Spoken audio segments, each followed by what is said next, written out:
Smiley! Adam. What's up? We are back. Not much, not much. Yeah, this is a weekly episode with the Mountain Bike Shed. That's People right. are seeing a couple of bikes on screen. I thought maybe today, exciting, we had the Jamis Portal showed up today. So that's going to be a demo bike here at the shed. It's in size large. The Jamis Portal is 130 mil travel, 3 VO suspension, so it's 3 variable optimized from Jamis. It is a really cool pedaling bike, so I think it's going to be an absolute slayer around here. Comes in a storm gray color. I haven't even cracked the box yet. I'm excited to see the color and share it with everybody tomorrow. So that'll be nice. But in the meantime, I think a lot of people who watch our YouTube videos are going back and watching them. Maybe are new customers. New customers mean new to mountain biking. That's right. And new to mountain biking means we're going to hit these price point bikes. So a lot of our customers come in and are maybe expecting to spend about $600. We've got a $600 bike on screen. It's the one just to everybody's right. That's the Jamis Divide. It's a 29er. It's $599. That is an entry to a mountain bike. So if you want to ride around on paths, you want to do gravel, you want to be able to dip off on some single track every now and again, the Divide's your bike. That's mostly going to be kind of a subdivision cruiser, and we're going to go over those reasons why. But that's a Divide. So that's going to get you into the game. That's where you have to start. Then the bike above it, also a 29er. These are both 100 mil travel bikes. They call them sport hardtails over at Jamis. They've got 69-degree head tube angle, so fairly steep. Again, made for just kind of pedaling around, not getting crazy. They have cool forks on them, but we have the Durango there. The Durango is 829, so that's a top-end Durango, the A1. Yeah. Comes with a 1x drivetrain, very big. Important. That's big. So that's really where mountain biking is going to start. If you're looking for a mountain bike, you can't get something you're going to just use for mountain biking. The $599 bikes, $600 bikes aren't going to do the trick. You need to get up to the bikes that are going to have 1x drivetrains on them.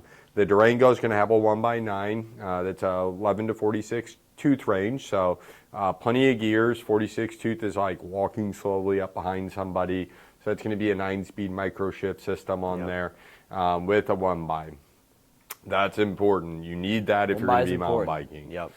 2x maybe is okay. You can, there is a bike about $100 cheaper, the kind of $700 to $800 bikes. Those are going to be 2x typically.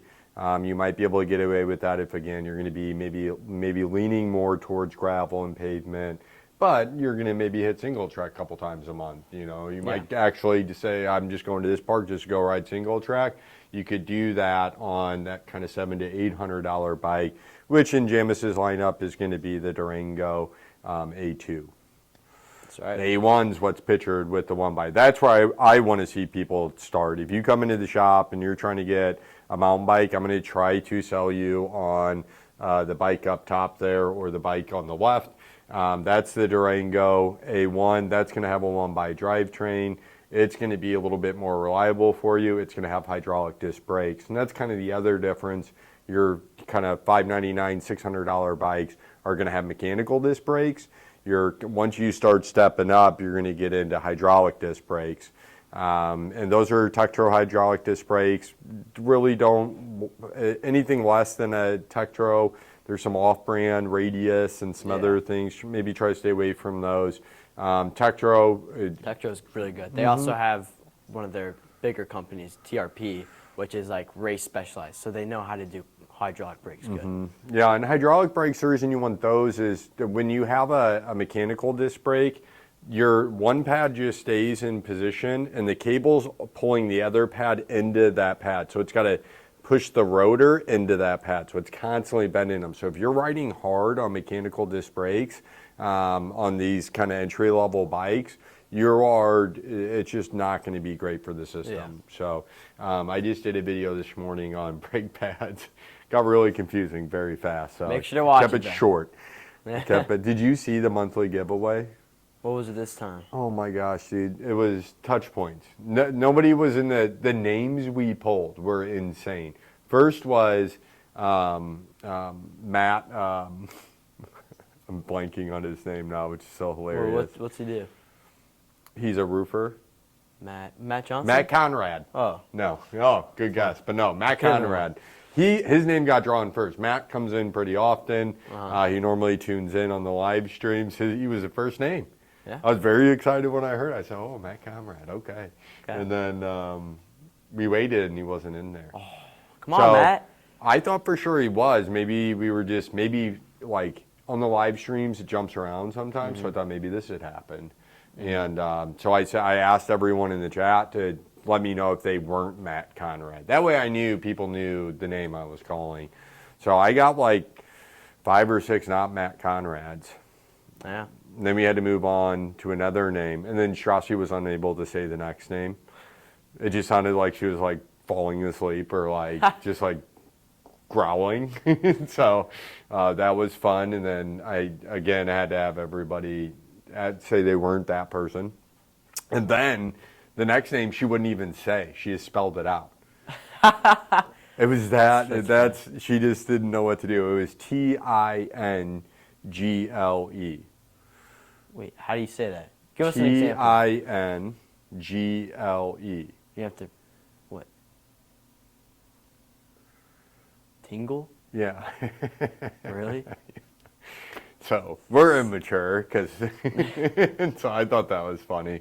So we had a lot of people, and then obviously we needed to wait, and nobody was Mr. Tingle. And then I asked a question about my trivia question was on the wheel diameter.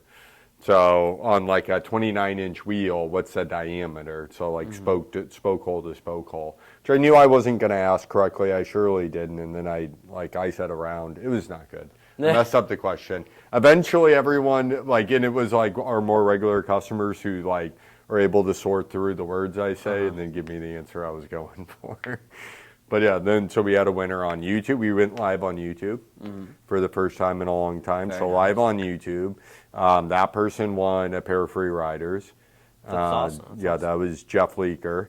And then on Facebook, some E13 stamp pedals went to Very nice. not Matt Adams. Oh my gosh, I'm so bad with Matt names something. tonight. Something Matt. Everybody's a Matt tonight. I know. Everyone's Matt. It's a Bill joke. Adams. Okay. Bill Adams. He's not right. Matt. Bill Adams. Bill Adams is in here a lot, right? Yeah. And Bill always makes a point to like stop by and just like grab a Red Bull because we're on his way home from work. So that's Yeah. really cool. So yeah, I was super stoked to see him win finally. Yeah. That was the first time he had won. And then we had a 2-time winner, guy who won one of our disc golf things. Actually, that's funny. We sell disc brakes and disc golf. Disc golf. That's Here at the right. Mountain Bike Shed. But anyhow, we'll move on from that back to the bicycles. But yeah, so those are the Durango A1s, that kind of $800 to $900 price point is really where people need to be prepared to start in order to actually be able to ride a mountain bike on the weekends easily on the trail. So those are all going to have coil forks, very entry-level coil forks.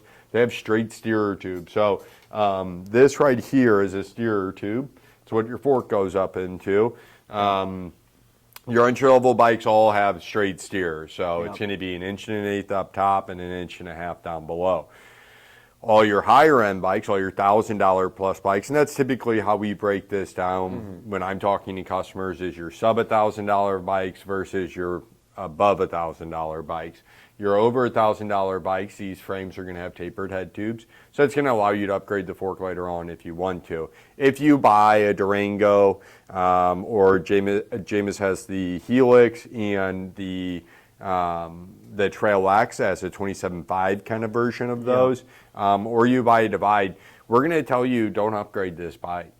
There's we maybe put some new tires on it. Maybe you want to do bars, a stem, things you can take with you to your next bike. Yeah. But don't spend any money on the bike itself. Just stuff you can take with you. Yeah. Saddle, nice pedals, good tires, set of riser bars, shorter stem maybe even would be all things you could do to kind of make your bike more aggressive. But the point being, those are sport hardtails. So your sub $1,000 bikes, those 100 mil travel sub $1,000 bikes are not meant for hard trail riding. Oh, yeah. go out there, take it easy, explore, get your feet under you. If you're an aggressive person or you're going to do real mountain biking, this is $999. So these $1,000 bikes is where you're going to start seeing the changes into the tapered head tube. This bike's going to have routing for an internal dropper post. That's really important. It's going to have a true crank set. So when you're on the sub $1,000 bikes like what you're looking at there, you can see it's a square taper, so where the pedals go into the bike. Whereas on this guy, this is a shaft that goes through and the other crank arm comes onto it. So that's what, kind of true mountain bikes are going to use. It's a more robust system. Those square tapers, or even if it's ISIS, which is a similar kind of bolt-on system, there's a bolt on either side that holds either arm, and there's a bottom bracket that screws into your frame, and your cranks go onto it. This, you have a typical BSA or threaded bottom bracket, and then you have a spindle that goes through, and your other crank arm attaches to the spindle that's attached to your other crank arm. Just more robust. If you're riding hard, if you're riding rocky trails at speed, if you're going off drops, you're going to round out a square taper so fast. So that's $120 to upgrade to get a normal two-piece plus a bottom bracket, another $40. That's $200. You should have just bought this bike. And that's why I say, if you're actually going to mountain bike, you're going to come in, and some people get kind of frustrated with me, but it's just like, if I ask you a question, what kind of riding are you planning on doing? And you're like, oh, I'm going to go mountain biking on the weekends. I have to sell you a $1,000 bike. Yeah. If I don't, you're going to be mad at me in 2 months, or I at least have to, I'll sell you any bike. I'll sell somebody a $599 bike if they want to go ride mountain bike trails every day. But I'm going to tell you that it's not going to hold up to that kind of abuse. And you're going to have to start putting hundreds of dollars into it in order to make it be able to continue to hold up. And you should have just put that $100 in initially into a bike that if you were to put couple $100 into this, you'd see real improvements. And this would be a bike where you can start upgrading. With tapered head tube, you have plenty of options on forks. With only entry-level bikes having those straight steers, that kind of old school technology, you're limited on your upgrade options. A lot of times you can't put a dropper seat post on. You've got to spend $120 just for a new crankset, $160. Then you got to deal with the gears out back. And maybe if you're on a $599 bike, just a freewheel, so there's a lot of issues that arise. Then that's why we try to get people up to $1,000. So if you're coming into the shop, we're going to have that conversation. Again, if you don't want to spend that kind of money, you don't have it, gladly, grab a $600 bike, get out there and explore. But know that there's limitations to that bike. For sure. So in the A2 or the A1 version of this bike, the upper end, and this bike has tubeless ready rims. So sub $1,000 bikes aren't going to have tubeless ready rims. That's a problem, because you're going to want to go tubeless. It's going to give you better feel, more control. You can run lower tire pressures, which can keep you from getting bounced around on the trail as much.